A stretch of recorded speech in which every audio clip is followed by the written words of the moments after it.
Welcome to HOA Justice Stories. The HOA wanted control, not safety. Welcome, and thanks for joining me. Settle in, because this one gets wild fast. "You are making my case for me," I said, and Christine King did not even blink. She just shoved a printed email at my chest and screamed that refusing to show her a lease addendum meant non-compliance, and she had every right to authorize the tow.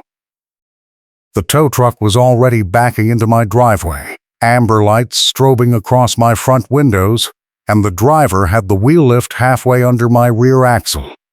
I had been home less than 90 seconds. I am a barber in Richmond, Virginia, and I work nights at a shop near Carytown where half my clients are lawyers and the other half are bartenders who know every HOA horror story in the city. The Pheasant Run Ridge Association is one of those neighborhoods where every visitor becomes an enforcement opportunity, and Christine King runs the landscaping committee like it is a paramilitary unit.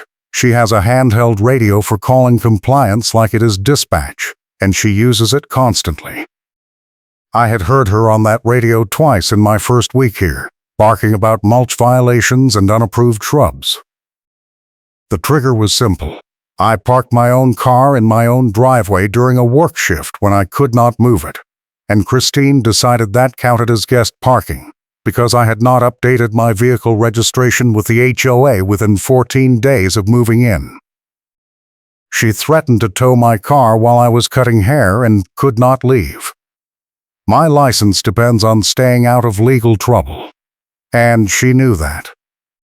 She told me on the phone 2 days earlier that compliance violations could be reported to the state board if they showed a pattern of disrespect for community standards. That was her exact phrase. She said it slowly, like she was reading from a script she had used before. "The rules do not care about your excuses, and neither do I," Christine said, and that was the first time I heard her catchphrase. She said it again when I asked to see the actual rule about registration deadlines. She said it a third time when I told her I had emailed my plate number and VIN to the management company the day I closed on the house. She did not care. She just kept saying the same thing, and every time she said it, she smiled a little wider. I let her talk, because every word was helping me. I had my phone in my hand recording audio the whole time, and I could see her reflection in my car window doing the same thing. She wanted this documented. She thought documentation would protect her. The first escalation came 48 hours later. An email blast to the entire neighborhood framing me as the one resident who refuses community standards. Christine sent it at 6 in the morning on a Tuesday, and by the time I woke up, 17 neighbors had replied, all with questions about why I was being singled out.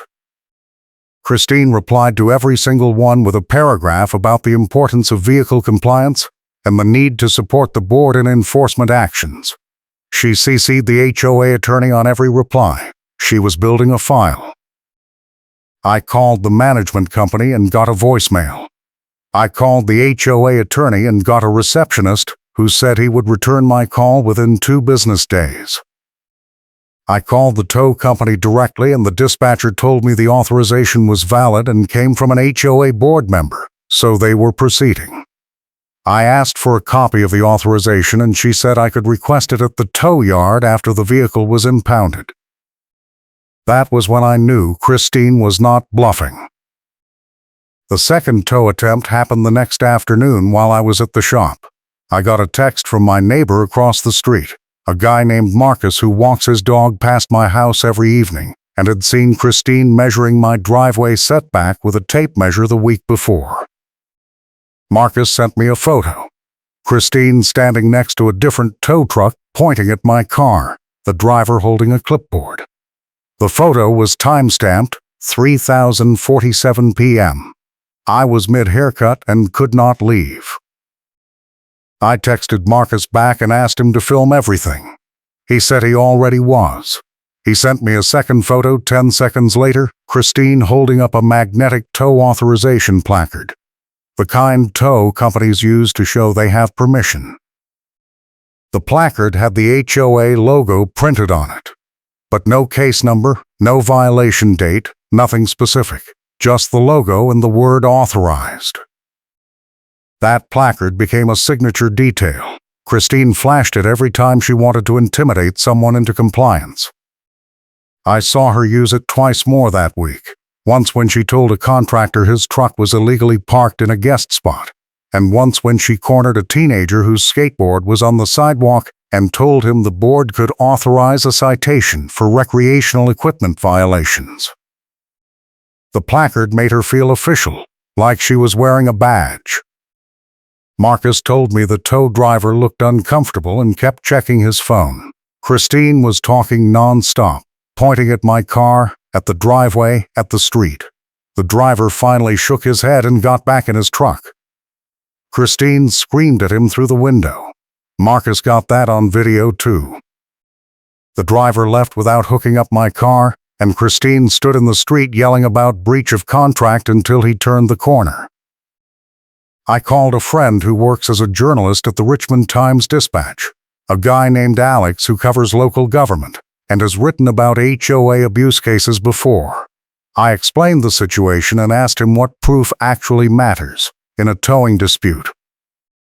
He said timestamps, photographs, and anything that shows intent to harass or retaliate.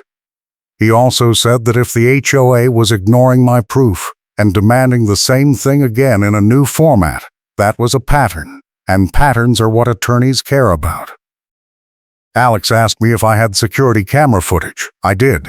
I had installed a dash cam in my car the day I moved in, because a client at the shop told me Pheasant Run Ridge was notorious for citation blitzes, and that half the board carried clipboards like weapons.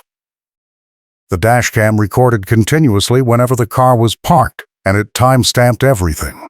I pulled the footage from the day Christine claimed I was blocking emergency access and sent Alex a clip. He watched it and laughed.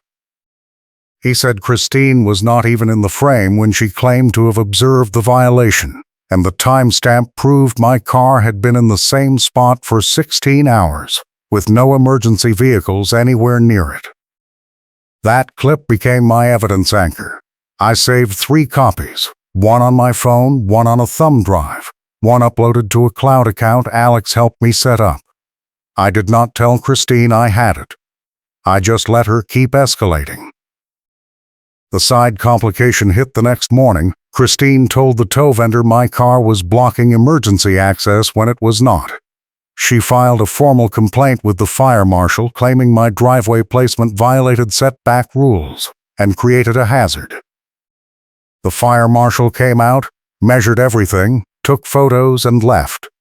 2 hours later, I got a letter saying no violation was found and the complaint was closed. Christine was CC'd on the letter. She did not apologize. She just sent another email blast saying the fire marshal obviously did not understand HOA covenants and that she would be escalating to the county. I started keeping a timeline. Every email, every text, every voicemail went into a spreadsheet with timestamps and screenshots. Alex told me documentation was the only thing that would matter if this went legal, so I documented everything. I even printed out the email blast where Christine said, "Make it public, I love watching people get embarrassed." That line came back to haunt her later. The mailbox cluster performance scene happened on a Saturday morning. I walked down to get my mail and found Christine already there, holding court with 3 other neighbors. She had a printed copy of the HOA parking rules and was reading sections out loud, emphasizing the parts about guest permits and decal compliance.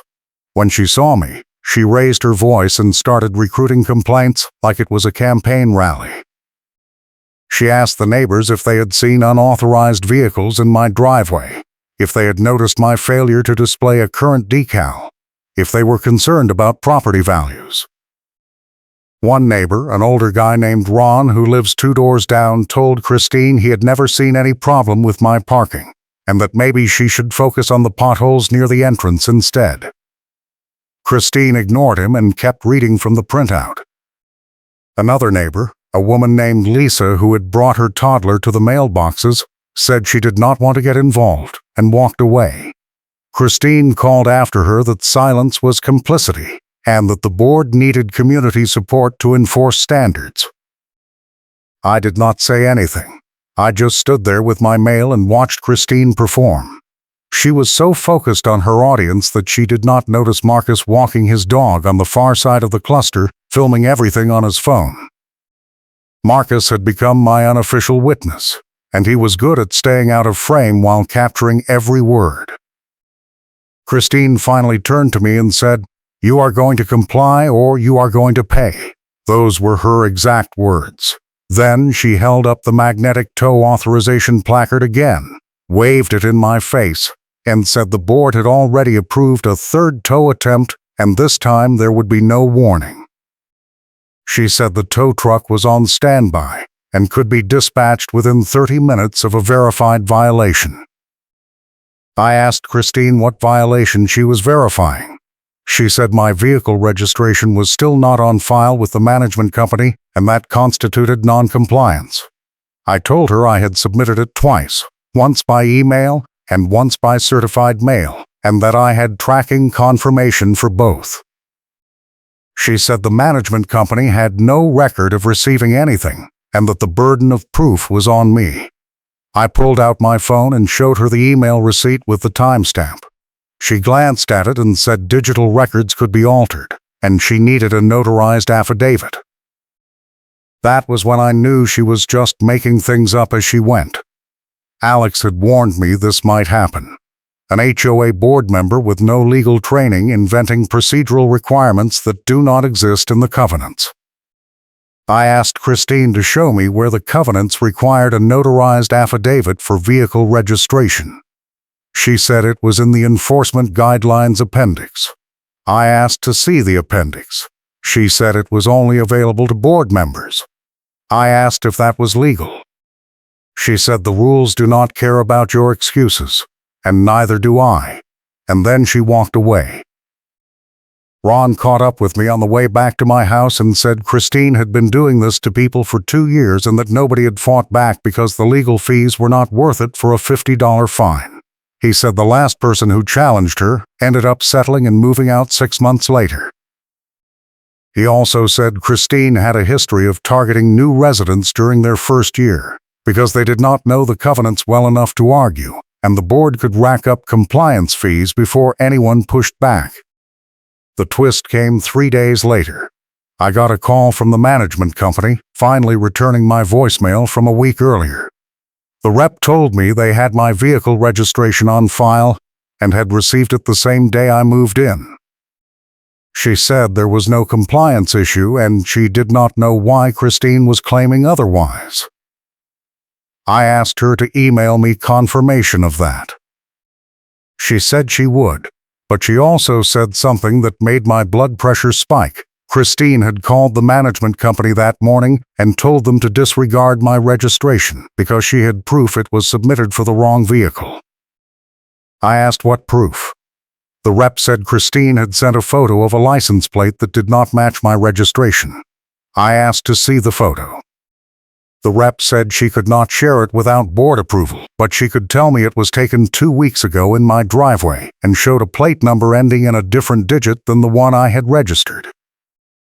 That was when I realized Christine had targeted the wrong plate number and then tried to backfill evidence to cover it. The photo she sent to the management company was from before I swapped my plates, when I still had temp tags on the car. She had taken a picture of the temp tag, assumed it was permanent, and built her entire case around a number that was never valid. When the management company told her the registered number did not match, she did not admit the mistake. She just accused me of submitting false information. If you are enjoying this HOA chaos, hit like and subscribe because it gets even better from here. I called Alex and told him about the plate mix-up. He started laughing so hard he had to put the phone down. When he came back, he said that was the kind of mistake that turns a harassment case into a settlement, because it shows the HOA was acting without verification and doubling down when confronted with proof. He told me to request the photo formally, in writing, and to CC the HOA attorney so there was a paper trail showing the board knew about the error and proceeded anyway. I sent the email that afternoon. I CC'd the attorney, the management company, and all 5 board members. I asked for a copy of the photo Christine had submitted, a written explanation of why my verified registration was being ignored, and a freeze on all towing authorizations until the discrepancy was resolved. I kept the tone professional and factual. I did not accuse anyone of lying. I just asked questions and requested records. Christine replied within 10 minutes. She said the photo was part of an active enforcement case and could not be shared until the case was closed. She said my registration was still under review and that I should expect a hearing notice within 14 days. She said any further delays in compliance would result in escalated fines and possible legal action. She did not address the plate number issue at all. The HOA attorney replied 2 hours later. He said he was not aware of any enforcement case involving my vehicle and that he would need to review the file before commenting.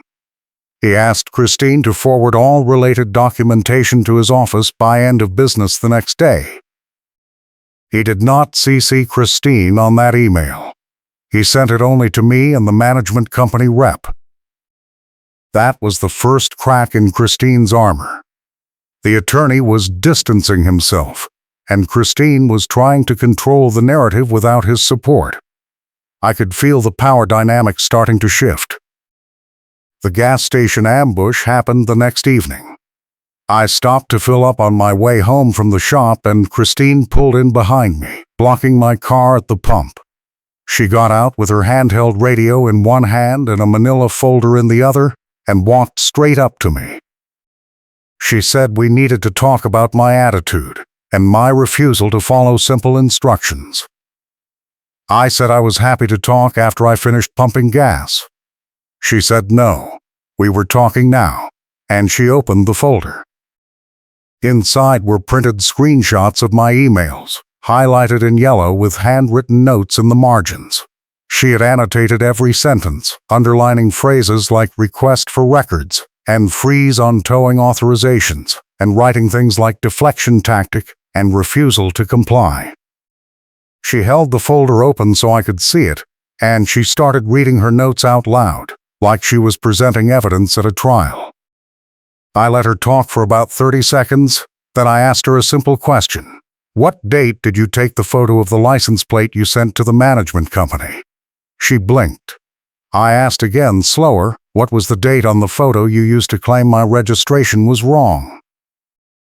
She said she did not have to answer my questions, and that the hearing process would address all discrepancies. I said that was fine, but just so we were clear, the photo showed a temp tag from before I registered the permanent plate, right? She said the details were not relevant, and that the plate number did not match the registration I submitted. I said the temp tag was never meant to be registered, so of course it did not match, and she knew that because the temp tag expiration date was visible in her own photo. Christine's face went red. She closed the folder and said I was twisting facts, and that her documentation was clear. I pulled out my phone and showed her the timestamp on my permanent plate registration, submitted the same day I moved in. Confirmed received by the management company, matching the plate currently on my car.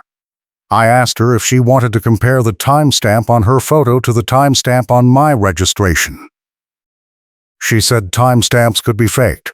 I said security footage could not, and I had dashcam video showing the exact moment I swapped the plates. Christine tried to walk away. I did not follow her, but I did say one more thing loud enough for the guy pumping gas 2 spots over to hear. If you keep pushing this, I will make sure everyone sees the timeline. She stopped, turned around and said, "Make it public. I love watching people get embarrassed." Then she got in her car and left. I had her on record saying that twice now. Once in the email blast, once in person. Alex told me later that repetition was gold in a harassment case, because it showed intent and a pattern of behavior. Christine was building my case for me every time she opened her mouth. The time pressure came the following Monday.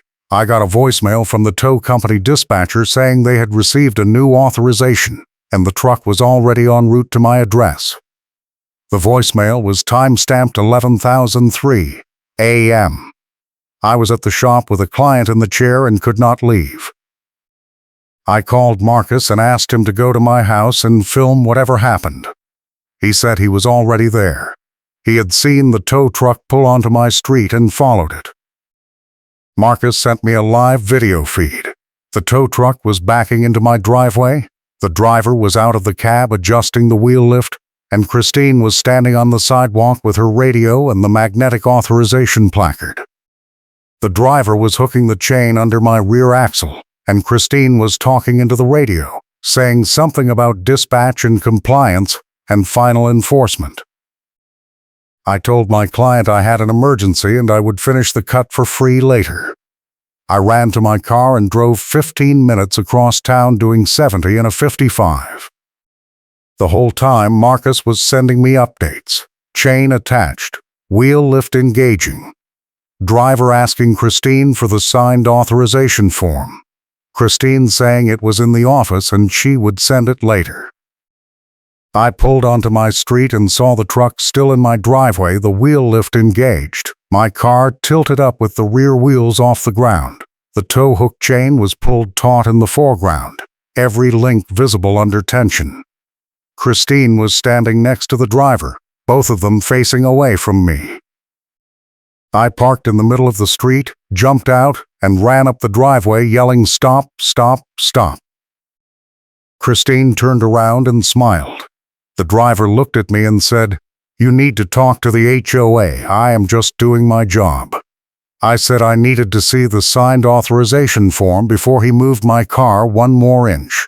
He said he did not have it yet, but Christine had confirmed it was valid. I said that was not how towing authorizations work, and if he moved my car without a signed form, I would file a complaint with the State Towing Commission for unlawful impound. The driver hesitated. Christine jumped in and said the form was on file with the management company and he did not need a physical copy to proceed. I said that was false, and I could prove it.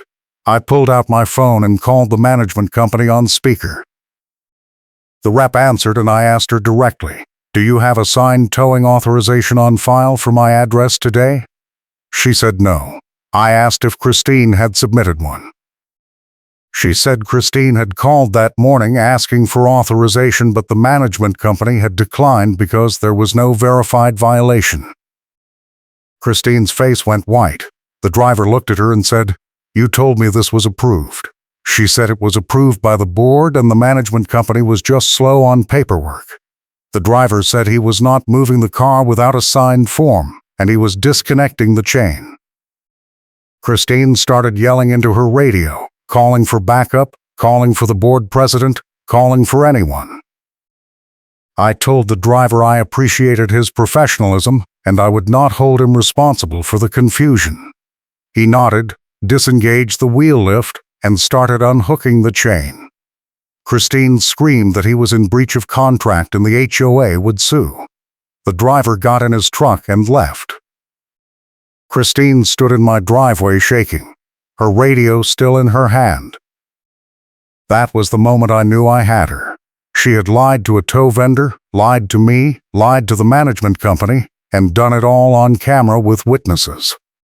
Marcus had everything on video. The chain, the wheel lift, Christine's radio calls, the driver's face when the management company said no authorization existed.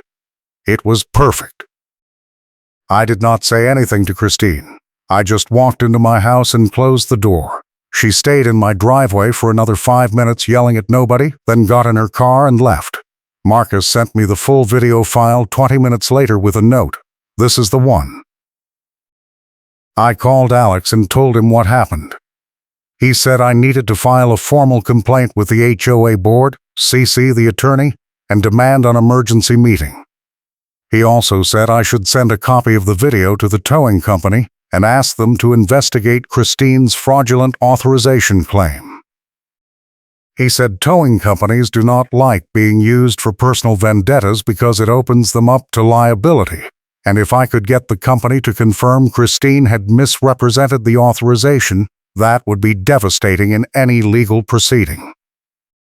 I drafted the email that night. I attached the video file, the dashcam footage showing the plate swap timeline, the management company confirmation that my registration was on file, and a timeline of every escalation step Christine had taken. I kept the tone factual and professional. I did not call her a liar. I just laid out the facts and asked for an explanation. I CC'd the HOA attorney, all 5 board members, the management company, and the towing company. I sent it at 9:47 p.m. on a Monday. By Tuesday morning, I had 4 replies. The board president replied first, saying he was not aware of the situation and would be scheduling an emergency meeting. The management company rep replied second, saying she had forwarded everything to their legal team. The towing company replied third, saying they were opening an internal review and suspending all authorizations from Pheasant Run Ridge until the review was complete. The attorney replied fourth, and his email was one sentence. I am withdrawing as counsel for the association effective immediately, due to a conflict of interest. Christine did not reply. The emergency meeting was scheduled for Thursday evening at the clubhouse. I showed up 15 minutes early with printed copies of everything: the video stills, the timeline, the email chains, the dashcam footage screenshots. Alex came with me as a witness and an observer. Marcus came too, with his phone ready to record. The board president opened the meeting by saying the board took compliance seriously but also took accuracy seriously, and there were some questions about recent enforcement actions that needed to be addressed. Christine was sitting in the front row with her folder and her radio. She looked calm, almost smug, like she had a plan. The president asked me to present my side. I stood up and said I would rather just play the video.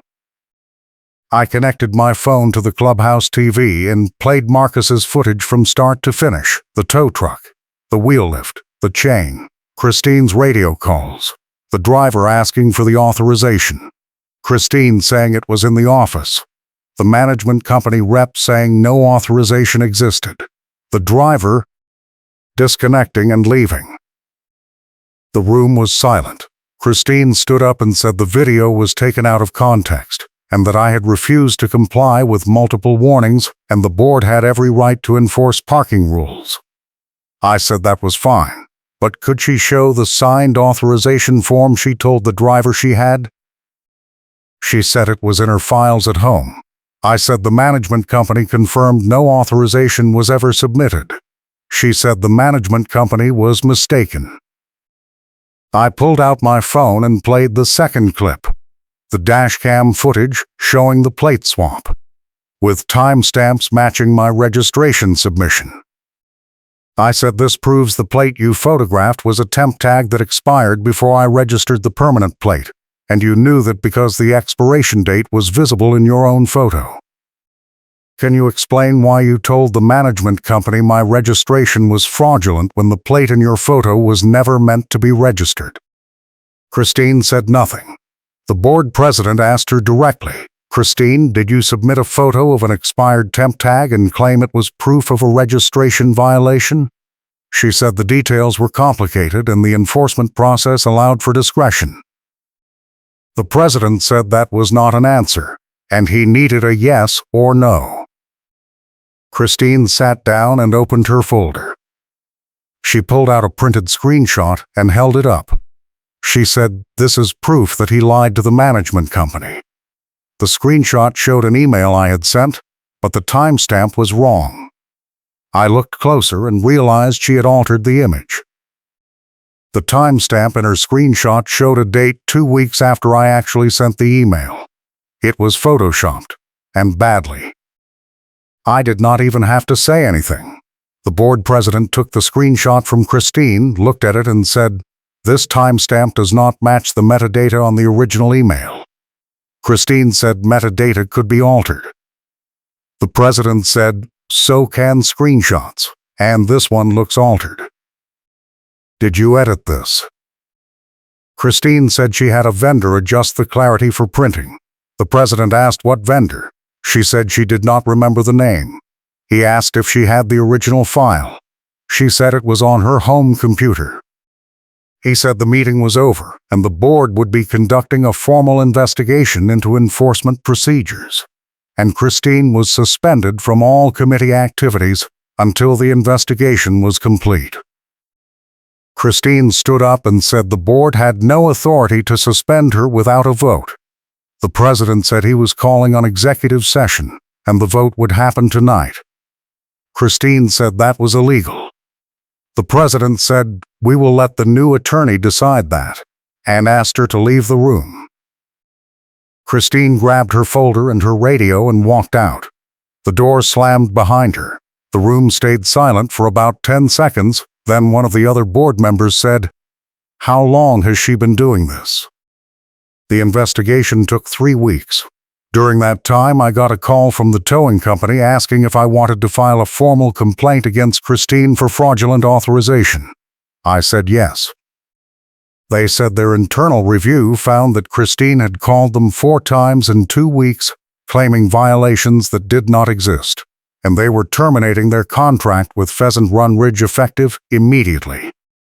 They also said they were refunding all towing fees collected under Christine's authorizations in the past 6 months, because they could not verify any of them were legitimate. That refund turned into a flood. 11 residents got checks in the mail, including a guy who had been towed 3 times in 1 month for guest parking violations that were never documented. He filed a small claim suit against Christine personally, and 2 other residents joined him. The HOA's insurance carrier sent a letter saying they would not cover any claims related to Christine's enforcement actions because the actions were unauthorized and potentially fraudulent. The board tried to settle quietly. They offered me a formal apology, a refund of all fees I had been threatened with, and a revision to the parking enforcement policy that required written authorization from the management company before any towing action. I said that was a start, but I wanted more. I wanted Christine removed from the board. I wanted the board to issue a public memo clarifying the vehicle registration process so no one else got targeted, and I wanted limits on enforcement written into the covenants so this could not happen again. The board pushed back. They said removing Christine required a homeowner vote, and the next election was not until spring. I said fine, then I would run for the board myself and campaign on Christine's enforcement record. They said that was my right. I said I would also be sharing the video with every local news outlet and every HOA transparency group in Virginia. They said that sounded like a threat. I said it was a promise. Alex published a story in the Richmond Times-Dispatch 2 days later. The headline was HOA board member accused of fraudulent towing authorizations in Pheasant Run Ridge. The story included quotes from the towing company, excerpts from the board meeting video, and interviews with 3 residents who had been targeted by Christine. The story went viral in local HOA groups, and Christine's name became a punchline. The settlement came a week later. The board agreed to everything I asked for. Christine was removed from all committees pending the election. The HOA issued a memo clarifying the rule Karen weaponized. Enforcement actions required dual approval from the board president and the management company, and all residents received a refund of NEF. Ease assessed under Christine's authority in the past year. The settlement also included a formal apology letter sent to every household, a revision to the guest parking policy, and a cap on towing fees. Christine's staged photos got used against her in the small claims cases. The plaintiff's attorney requested all of Christine's enforcement files as part of discovery, and they found dozens of photos with inconsistent timestamps, altered metadata, and notes that did not match the dates on the images.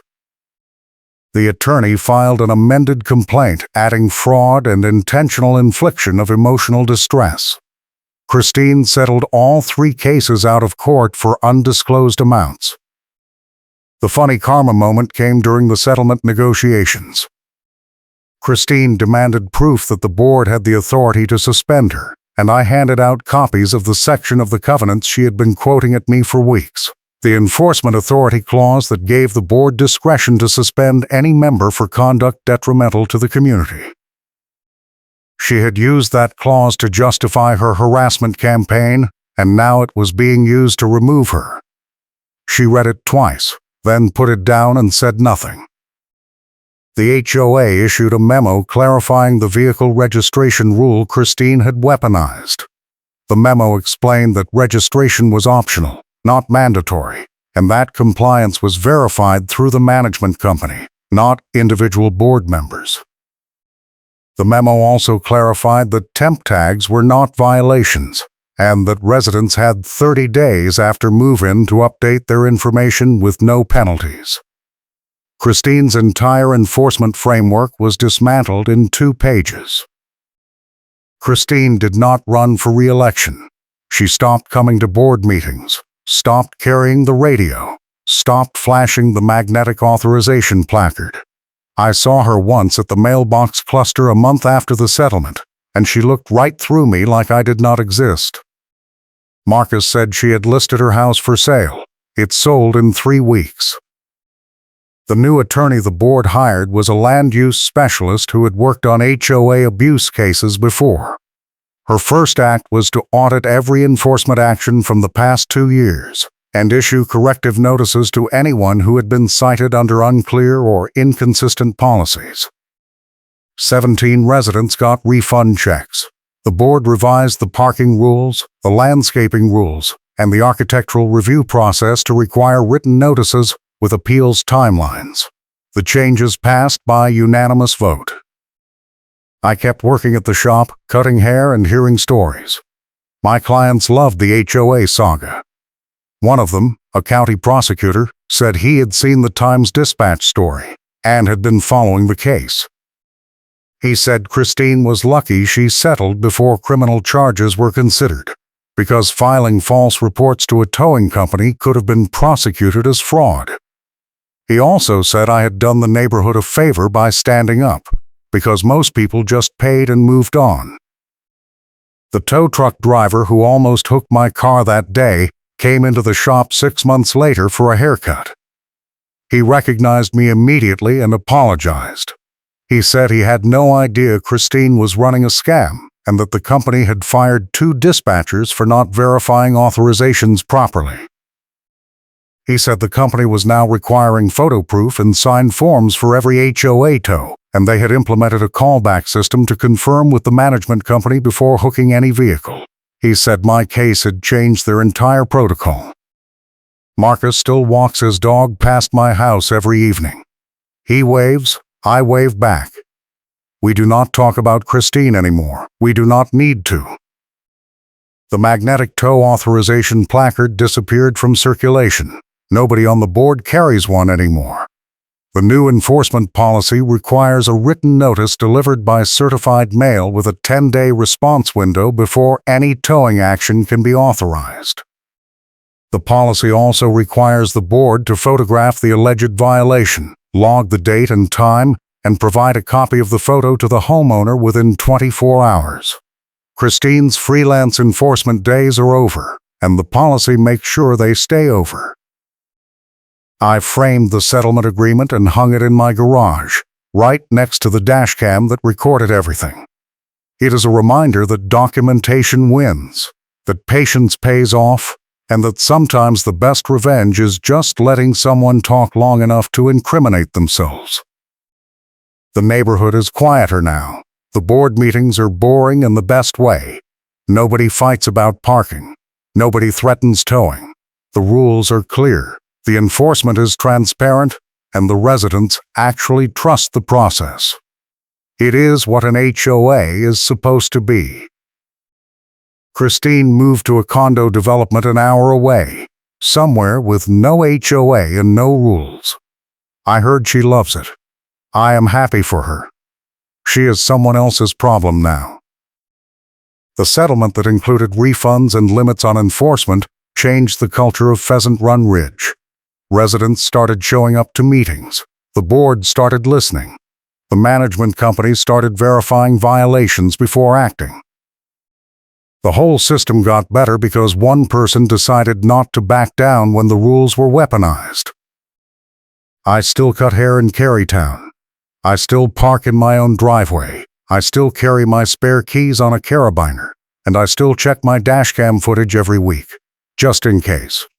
Because documentation is everything, and I never want to be caught without proof again.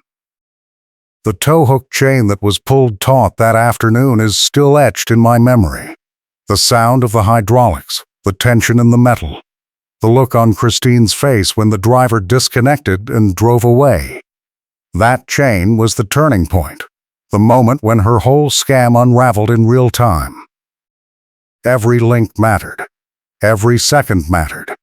And I was there, with witnesses, with cameras, with proof. I hope this story made your day a little better.